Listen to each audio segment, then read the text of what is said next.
Following the cemetery rules of having the casket lowered and the vault cover placed, then we're going to invite everybody from the family to come to graveside.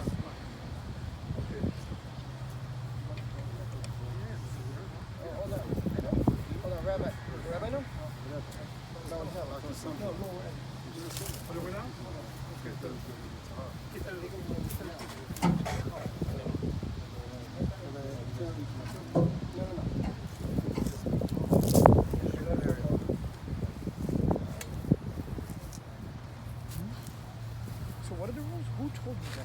I don't know. They gotta have a few on three stuff.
And friends, ladies and gentlemen, at this time we are going to begin the funeral services.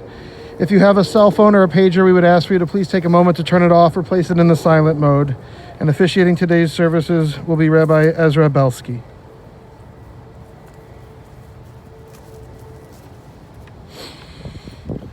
Mizmor David, Adonai Roi lo yechso, b'nois deshe yabitzeini, al meimenu choisin aleini, navshi yeshoive, v'yancheini b'maglit tzedek l'man shemoi, gam ki yelech v'geit salmoves, lo yidoro ki atu imodi, shivtecho mishantecha heima yenachamuni, tarech lefonai shulchan neged soidiroi, dishantu b'shemen roi yishi koisi revoyo, ach toi v'chesed yedefuni kol yimei chayoi, Vishavti beveis Adonai liyorech yomim. A song of David. The Lord is my shepherd, I shall not lack. God makes me lie down in the lush pastures. God leads me beside tranquil waters. God restores my soul and guides me in righteous paths for God's name's sake. Though I walk through the valley of the shadow of death, I will fear no evil, for you are with me. Your scepter and staff, they comfort me. You prepare a table before me in the full view of my adversaries. You have anointed my head with oil, my cup overflows. May only goodness and kindness pursue me all the days of my life, and I shall dwell in the house of the Lord for length of days.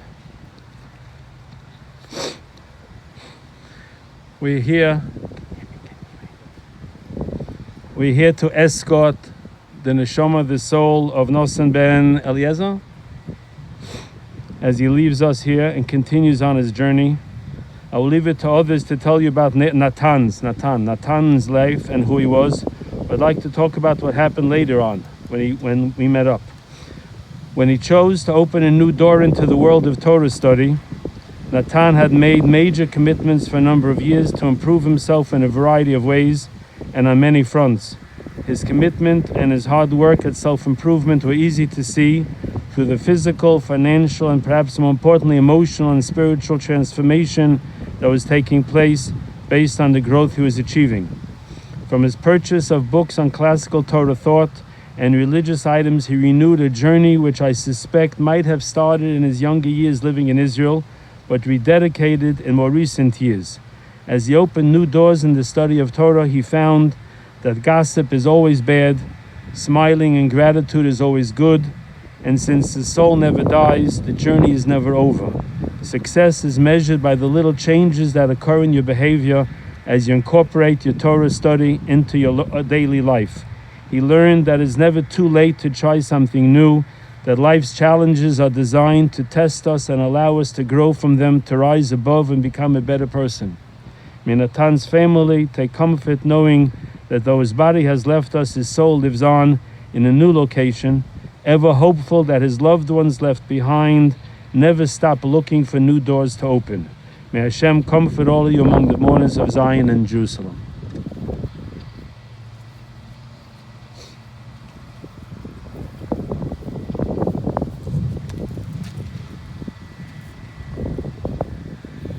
Thank you, Rabbi.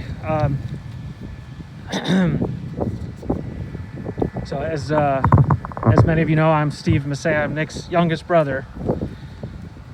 And these are just, it's been quite a year, 2020. It's crazy. Meshugana, is that the right term, Rabbi? It's Meshugana. I've lost Nick, and as all you know, he was just a terrific guy. He was a great guy. He was beloved by so many people. He was always fun. He was kind, thoughtful, and generous to a fault. And I think the one small blessing of this pandemic and all this craziness is that we can stream this out to all of his friends who wouldn't be able to join us today otherwise, and that is a good thing. As thinking about him, it's always been apparent to me that we weren't cut from the same cloth. I have always, though, admired and tried to emulate those qualities that I did not have that he did. He was the firstborn. He was a natural leader and brimming with confidence in everything he did and tried, and it served him well. I was thinking back to a time when this was apparent to me early on. I was young-ish, and I was trying to cook a pizza bagel in the oven, and I was having trouble getting it off with the spatula, and I was like about to drop it and spazzing out, I'm sure, and he quickly came over. He said, "Relax, it's fine, everything's gonna be fine." And I looked up at him, and his eyebrows were still growing back from him exploding a popcorn pot in the kitchen a month ago. And this guy almost died, and we had to repaint the whole kitchen, and he was grounded for 2 months, and he was cool. Everything was fine, nothing to worry about. And that was always his way. He was totally imperturbable. He was eternally optimistic. No one on earth had more optimism. He was relentless in his optimism. And it, again, I wish I had that, and I try to emulate that from him. It's ironic, you know, that I would need Nick to get past this situation. He would have taken over. He would have said it's going to be okay. And he's not here to do that. So, finally, I just want to say that Nick loved his family, and bursting with love of his family, his children, who he is so proud of, and deservedly so. They're two of the best people on earth. And they also embody all of Nick's wonderful qualities that I admire, and I am grateful to know them. So, you know, I miss him, and I will miss him, and I appreciate you all coming to help us today. I'm going to let Dan speak now.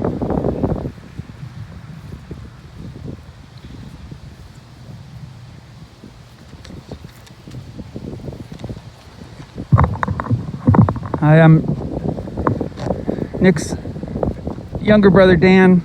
On this terrible day, in this terrible year, I will try my best. Nick was the speech maker in the family, and Stevie pointed out, like, this was his job. I resent it that I'm having to do this. So Nick and I were also not cut from the same cloth, but we probably shared some buttons, and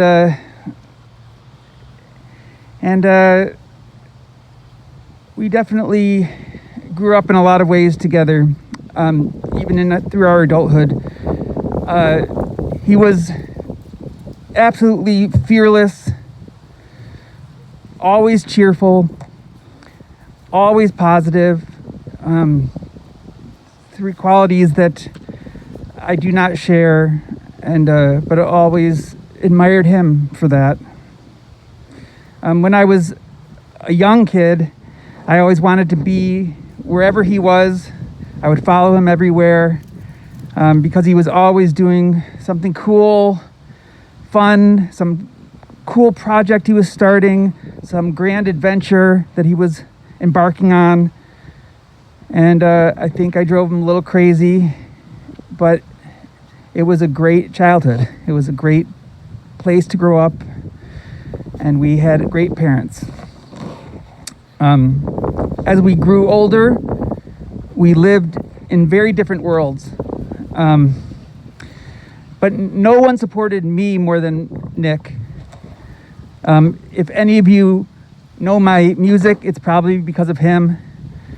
And as an aside, I have an opening for a fan club president.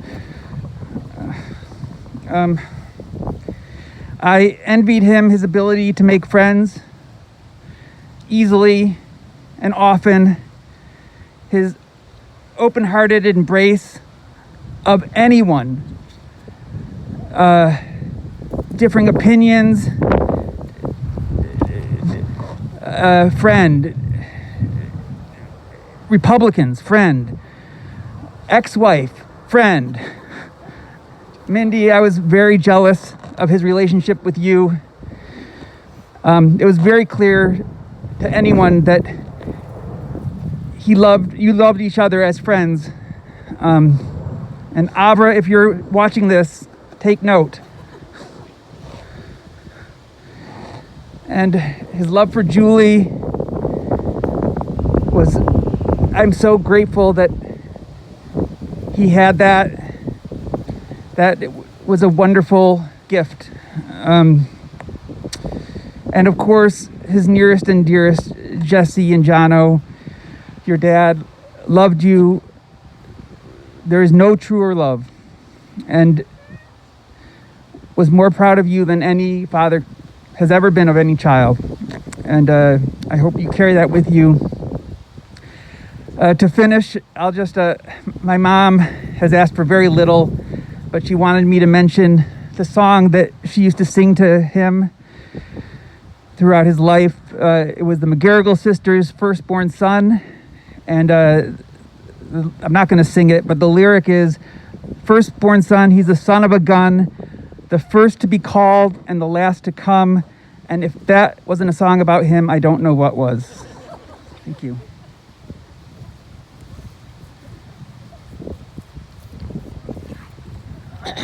So I'm going to speak on behalf of Jessie, beloved daughter, and she wrote this for him, and I'm very proud to get to read it. And she wrote that when I think of my dad, I think of his laughter, I think of his ability to light up a room, I think of his strength, I think of his outgoing spirit, his larger-than-life sense of humor, but most importantly, I think of his support. I appreciate every moment I had with him, every car ride, phone call, walk, dinner, movie, and our conversations more than anything else. I miss hearing his favorite stories over and over again because they're just too good not to retell. I miss laughing with him so hard that we had to pull over the car to compose ourselves, and I miss his terms of endearment, his voice, his presence, and I miss his hugs. My dad was the true definition of loving. He loved every ounce of himself, and that is something I will never, ever forget about him. He dreamed of a brighter future and always encouraged me to fight for what I believe in. He taught me that confidence is key and motivated me to surround myself by those that consistently lift me up. Random acts of kindness were his trademark, as I always felt so proud to watch him make others smile. He was so much more than a father figure, he was my friend. And every second of every day, I felt so much love for my dad. It is so telling of my dad to donate his organs through Gift of Hope. And with my dad's death came the benefit and the help and the saving of up to 36 people. These are 36 people that have a little bit of him in it. And it is exactly what my dad would have wanted, and so indicative of who he was and what he stood for. I hope that these 36 people feel the same love and gratitude that I felt for him and for him and have done so for 20 years. Although my dad will never get the chance to walk me down the aisle, and my future children will never personally know their grandfather, I will keep forever his memory alive. And his favorite songs will continue to be sung, his favorite foods will continue to be a household staple, and most importantly, his legacy will live on within all of us. And I strive to forever display that same zest for life that I have always admired so much in my father.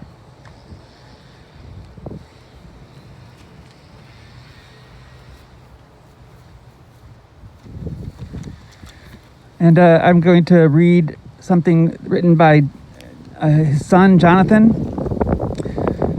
My dad was and forever will be someone I look up to and someone I consider my hero. The laughter, memories, stories, and events we experienced will forever be close to my heart. I loved everything about my dad, from his witty jokes and actions to the funny stories he would tell about his childhood. I never got bored of the stories. My dad always taught me to be a leader and to be strong whenever I go through tough times. He taught me how to face adversity, helped shape me into the person I am today, and the father I strive to be in the future. He taught me to love sports, history, politics, music, cooking, religion, and so much more. We would always go to Norton's restaurant and sit at the bar while my dad would yell at the TV, always introduce me to his friends throughout the game. I will never forget the 2015 Michigan State versus Michigan game, where in the final seconds, MSU recovered a fumbled punt and scored the winning touchdown. We were both screaming and jumping up and down together, and occasionally he would still remind me of what happened and that it was the craziest sports game he had ever watched. I'm so happy he saw Michigan State win last Saturday. We would talk about March Madness, college football, the NFL, NBA, and even rugby. He was always at my games, whether it was basketball, baseball, football, soccer, or even lacrosse. I knew that he was watching me play whenever I heard him yell my name, even when I told him not to embarrass me during the games. My dad shared his love for movies and TV. I remembered he showed me my first South Park episode as he skipped through most of it. He will always be the funniest and kindest man I have ever met. He instilled in me the love of music and introduced me to some of his favorite bands as we would sing along in the car. On road trips to Michigan, he sometimes got pretty loud, and I loved hearing his voice even though it wasn't always in tune. I will miss my dad every day and all of the happiness that he has brought into my life. I could go on and on about the memories we shared together, but it would take a couple of days. One thing that I think I will miss the most is when he used to tickle my leg. When I asked him why he did that, he told me that his dad used to do it to him.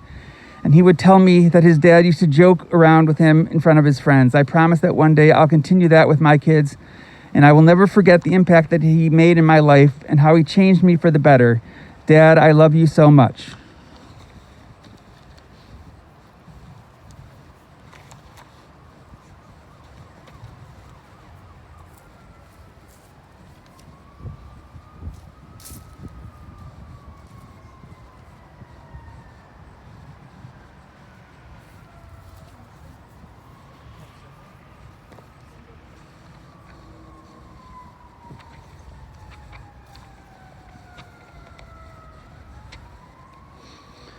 El mole rachamim shoichein b'meroimim hamsei menucha nechoino al kanfei hashchino v'malois kedoishim u'tohoirem kizoya harakia mazhirim es nishmas Natan ben Eliezer sholach loy lomoi v'avo shanach nispalim bad haskaras nishmosoi b'gan eiden tehei menuchosoi lechein bal rachamim yastirei u'b'seisei knofov loy lomiyim V'yitzar b'sar achayim es nishmosoi Adonai hu nachalosoi v'noach v'sholem al nishkavoi v'noimar Amen. God, full of compassion, who dwells on high, grant proper repose on the sheltering wings of your presence in the lofty levels of the holy and pure, who shine as the brightness of the firmament unto the soul of Natan, son of Eliezer and Sima, who has gone to his world, and for whose memory we pray. May his repose be in paradise. May the Master of compassion bring him under the cover of God's wings and bind his soul in the bond of life. May the Lord be his heritage, and may he repose on his resting place in peace. And let us respond, Amen. We'll say the Kaddish now, and then we'll Yiskadal v'yiskadal shmei rabo v'yamod yiroki v'sevel melech malchusei v'chai yichoin v'yoim yichoin v'chai l'chol beis Yisrael ba'golo v'zman kariv v'yimiru Amen. Yei shmei rabo mevorach li'olam l'meil mayo yisbarach yishtabach yisvav yismam yisnasei v'yizhado v'yisalev yisalo shmei kudsho b'rechu V'lam kol chasav v'shirosat v'shchasav v'nechmosat amram b'yomo v'yimru Amen. Yishram rab mishmayim v'chayim oleinu kol Yisrael v'yimru Amen. Ois Yishram b'maymo v'yas Yisholem oleinu kol Yisrael v'yimru Amen.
If anyone else would like to come up and participate, please